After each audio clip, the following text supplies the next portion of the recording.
రాష్ట్రంలోని వాయనాడు ప్రాంతంలో వరద బీభత్సంతో దాదాపు ఇప్పటి వరకు 300 పై చిలుకు మంది చనిపోయారు. వేలాది మంది గల్లంతయ్యారు. అట్లనే వేలాది కుటుంబాలు రోడ్డున పడ్డాయి. ఇంత జరుగుతూ ఉన్న కేంద్ర ప్రభుత్వము దాని జాతీయ విపత్తుగా ప్రకటించి జాతీయ విపత్తుల కింద ఆర్థిక సహాయాన్ని చేయకుండా కేరళ ప్రభుత్వాన్ని నిందించే పని పెట్టుకున్నది తప్ప అక్కడ ప్రజలకు సాయం చేసే పరిస్థితి లేదు. కాబట్టి సిపిఎం పార్టీగా ఈ రోజున కేంద్ర ప్రభుత్వాన్ని డిమాండ్ చేస్తూ ఉన్నాం. కేరళ అనేది దేశంలో అంతర్భాగము, ఒక రాష్ట్రం.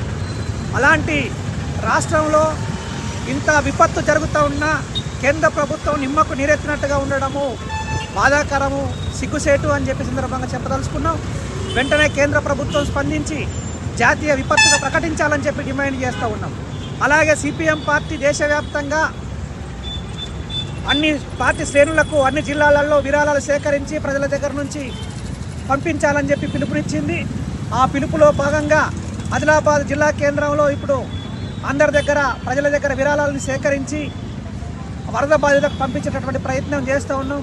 ప్రజలందరూ కూడా స్వచ్ఛందంగా సహకరించి విరాళాలు విరివిగా అందిస్తూ ఉన్నారు. వారికి సిపిఎం పార్టీ తరఫున కృతజ్ఞతల్ని తెలియజేస్తూ ఉన్నాం.